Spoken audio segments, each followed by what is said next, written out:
They'll tell you it's money, or health, or even grandchildren. But after 60, there's one thing that quietly makes the biggest difference in how happy you feel, and yet hardly anyone talks about it. And the strangest part? Most people don't even realize when they've lost it. See, when we talk about happiness in later life, we often point to the obvious things: a nice home, a decent retirement, a clean bill of health. But beneath the surface, there's something deeper, something quieter, that actually matters more than any of those things. And once you understand what it is, you'll realize it's been shaping your well-being all along. This isn't just another list of tips. This is about the one thing that research, wisdom, and real-life experience all agree brings more joy, peace, and purpose into our lives than anything else. And it's not out of reach. In fact, you might already have it, but maybe it needs a little dusting off. So in this video, we're going to uncover what this one thing is and how you can protect it, rebuild it, and let it transform the way you experience life from this moment forward. Let's begin right where it all starts: connection. Not just any connection, but meaningful connection. The kind that reminds you you're still part of something bigger, that you're still needed, still seen. Because here's the truth: the happiest seniors aren't the wealthiest or even the healthiest. They're the ones who still feel connected to the world around them. They still have people they matter to, people they laugh with, checking on, or even argue with from time to time. It's the presence of meaningful relationships, not just familiar faces, that creates lasting emotional well-being. And no, it's not about how many people you know. It's about whether there's someone you can call on a hard day, someone who misses you when you're not there, someone you can sit in silence with and still feel understood. That one thing, true emotional connection, is more powerful than any pill, any doctor's visit, any well-decorated living room. Take Carol, 73 years old. She's not wealthy. She lives in a modest apartment, and her needs aren't what they used to be. But she hosts tea every Thursday. Her neighbors come by. They talk about books, old songs, or sometimes just sit together and laugh at the same old jokes. And Carol, she glows. Not because her life is perfect, but because she's not going through it alone. Now compare that with George, also in his 70s. Same aches, same retirement. But he spends his days in front of the TV, with no one to talk to except the evening news. And he feels it. The silence, the stillness, the sense that time is passing and no one's noticing. Now let's talk about purpose. Because connection without purpose is like a radio with no volume, present but quiet. And that's the second piece of this puzzle. The happiest older adults don't just feel loved, they feel useful. They feel like they still have something to offer. Purpose doesn't have to be something grand. It might be babysitting a grandchild once a week, sending handwritten birthday cards, volunteering at the library, or even keeping your front yard tidy so it brings a little joy to the neighbors walking by. That quiet sense of responsibility, of showing up for something outside yourself, it fills a space that nothing else can. One gentleman told me he wakes up every morning just to water the tomato plants on his balcony. He waves at the school kids as they pass by. They wave back. That's it. That's his routine. But it gives his day structure. It gives him a reason to wake up and feel like he's part of the world. Too many people reach retirement thinking they've crossed the finish line. But life isn't finished. You're not finished. You're just being invited into a new chapter where you get to decide what matters most. Now, we've talked about connection and purpose, but there's one more layer that ties them together: autonomy. The happiest seniors still have a say, a choice, a voice, whether it's choosing what to eat for dinner, deciding what time to go for a walk, or picking which movie to watch. These small choices carry a lot of weight, because when you feel like you're in control of your own life, even just a little, you start to feel like yourself again. Think about it. When someone else starts making every decision for you, when your day becomes a schedule someone else designed, you begin to fade into the background of your own life. That's not just frustrating, it's heartbreaking. Because happiness doesn't come from being comfortable. It comes from being involved. Even if your body is slowing down, your mind still wants to make choices. Even if your energy dips, your spirit wants to choose how that energy is used. And that power to choose, that's what makes life feel like yours. So far, we've looked at the first three pillars: connection, purpose, and autonomy. These are not flashy. They're not complicated, but they're everything. And together, they lay the foundation for a kind of happiness that isn't dependent on circumstances, It's built from within. You'd think that after a certain age, happiness should just come naturally. After all, the hardest battles are behind you. But sometimes, what surprises people the most is how much intention it still takes to feel truly fulfilled. Because the truth is, even with good health, loving family, and some savings in the bank, there's still something missing if your days feel empty. And that brings us to something a little less obvious, but just as important: growth. Yes, growth, even in your 70s, especially in your 70s. You see, one of the greatest myths about aging is that at some point, we're supposed to stop learning. That the curiosity we had in our 20s should be replaced with routine. That after retirement, we just sit still and let the world pass by. But nothing drains the spirit faster than stagnation. The happiest older adults I've met are the ones who never stop growing. They still read. They try new things. They make mistakes and laugh about it. They stay curious. There's a woman named Ruth I once spoke with. She's 79 and recently took up digital photography. And not just a pastime. She genuinely wanted to understand how her smartphone worked. Now she goes out once a week, taking photos of trees, benches, squirrels, anything that catches her eye. Then she edits them, prints them, and mails one each month to her great-granddaughter. Ruth told me, "I never thought I'd care about pixels or filters, but now I can't stop noticing light. And it's changed how I see everything." That right there, that's what growth looks like in old age. It's not about mastering something. It's about staying alive inside. Because when you learn something new, your brain lights up, your heart perks up, you wake up excited again. And that little burst of aliveness, it's worth everything. Now, of course, growth takes courage, because it means stepping into the unknown again, trying something where you might not be good at first. But that's the beauty of it. You don't have to be great. You just have to be willing to take a class, learn a new recipe, join a group, pick up an instrument, a paintbrush, or even a puzzle you've never tried before. Growth is what keeps life from becoming a repeat of yesterday. And when each day feels new, even just a little, you start to look forward to it again. And then there's something else, something even quieter, but perhaps the most powerful source of joy of all: being needed. Because let's be honest, after a certain age, people stop asking.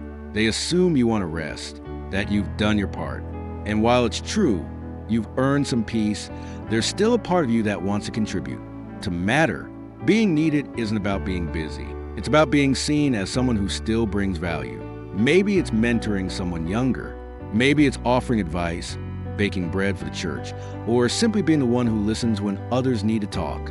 One man I met, Harold, told me he writes letters every month to a local middle school. Just little stories, words of encouragement. He doesn't know the kids personally, but those letters, they get passed around. Some of them even get framed. Harold said, "I may not be able to run like I used to, but I still remember what it's like to be 13 and scared. If my story helps one kid, that's enough for me." You can hear it in his voice. Purpose, relevance, joy.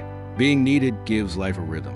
And it gives you a reason to rise in the morning, not just because the alarm says so, but because someone, somewhere, is quietly counting on you to show up. And the beautiful part?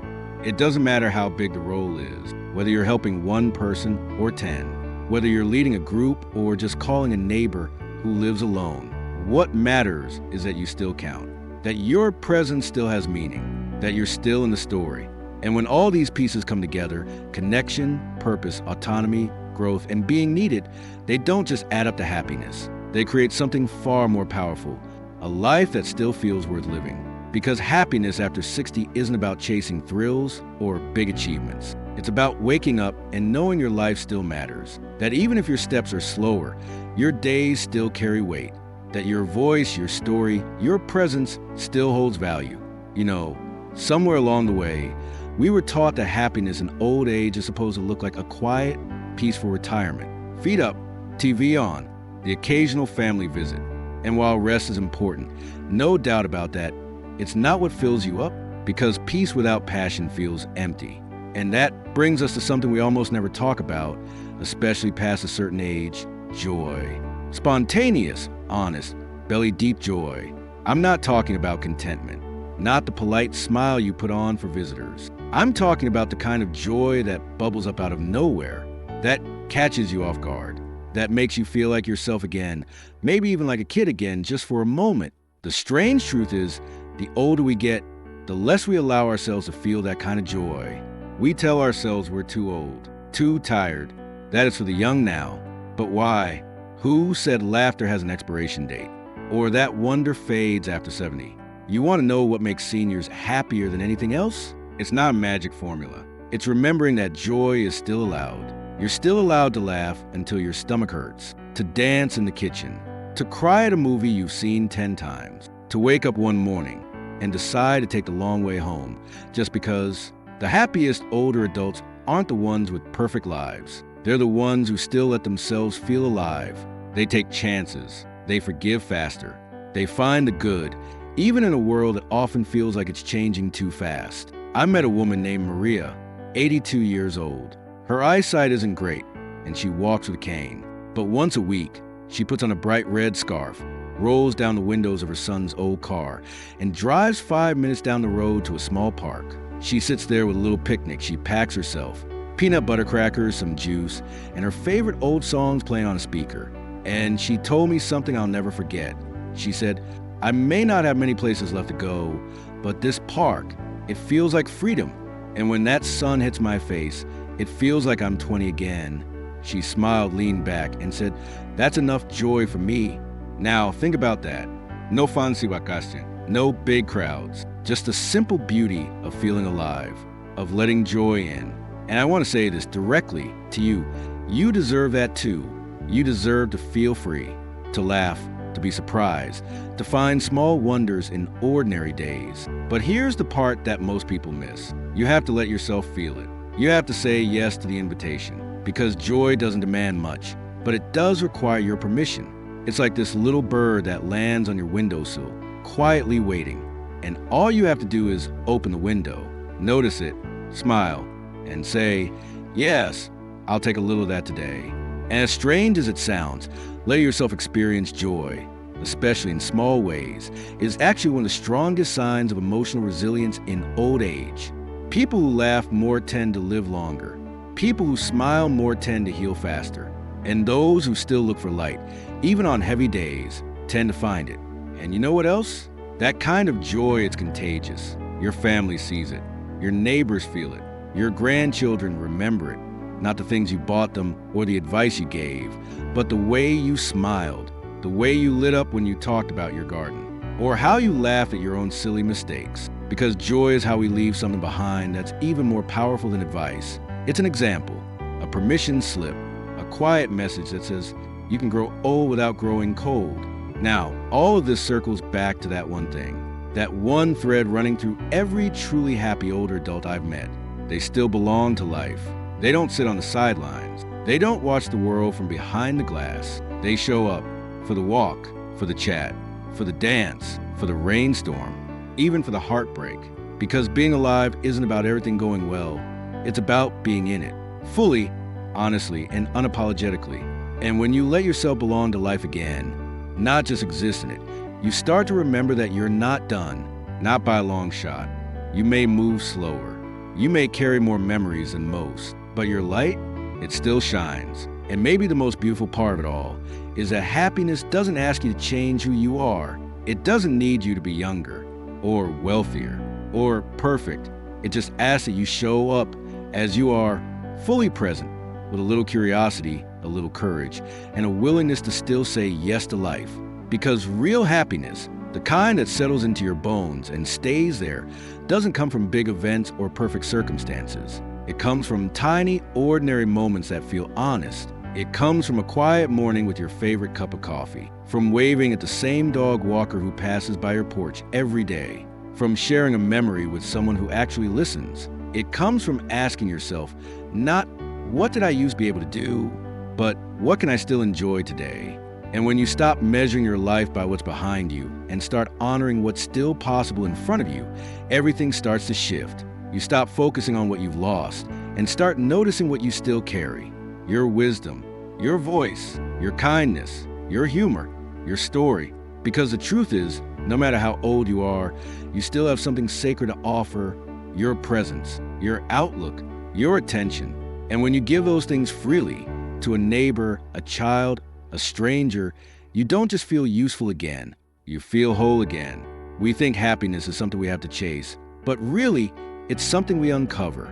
It's been with you all along, just waiting for you to slow down and notice it. That's why so many people get happier after 60. Not because life gets easier, but because you finally stop pretending. You stop worrying about what people think. You stop wasting energy trying to impress anyone. Instead, you start returning to what matters, the little rituals, the people who light you up, the quiet confidence of knowing that who you are right now is enough. And if I could leave you with just one thought, it's this. The thing that makes seniors happiest isn't found in a pill, a paycheck, or a perfect day. It's found in purpose, in connection, in the freedom to still choose, in the courage to grow, in the boldness to feel joy. So let yourself be bold, bold enough to smile at a stranger, to reach out to an old friend, to take up something new, to say, I'm still here and I still matter, because you do, you really do. And before you go, I want you to think of one thing, just one small thing you could do today to feel more alive. Not tomorrow, not next week, just today. Maybe it's going for a walk, or writing a letter, or calling someone just to say, you crossed my mind. Start there. Let it be small. Let it be simple. Because often, the smallest acts have the biggest impact on your mood, your mind, your spirit. And if this video spoke to you in any way, leave a comment below and tell us, what brings you joy these days? Or maybe, what's one thing you want to feel more of again? I'd love to hear it. Your voice matters here. This space is for you. And if you haven't already, make sure to subscribe and turn on the bell. We create these videos for people just like you, people who've lived through so much and still have so much to give. Thank you for spending these few moments with me. Here's to remembering that life doesn't end at 60. In fact, for many of us, that's exactly when it begins. Keep growing, keep smiling, keep showing up, because the world needs your light now more than ever.